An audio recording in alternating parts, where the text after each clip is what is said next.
Hi there, my name is Joe and I'm a CNC programmer.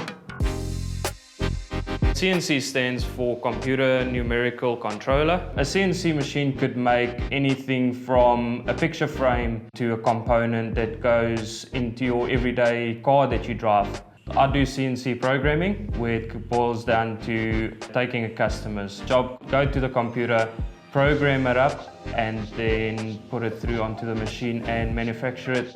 We need a CNC machine for speeding up productivity in a workshop. So if you make the first part, you can make 100 to 100,000 and they will all be exactly identical to the first one. At the start of the job, customer will order and they'll supply us with a drawing and a model for their job that they require.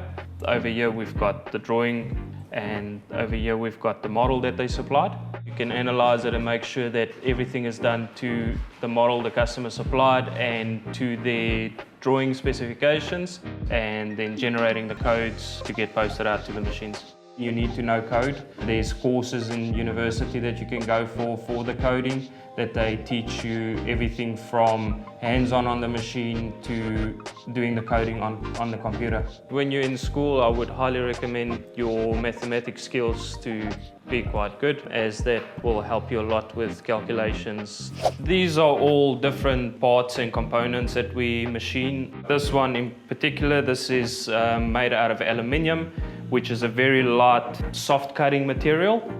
My favorite part of my job is making components, and when that component goes out of the door, I know that I delivered the best product to the customer that I could.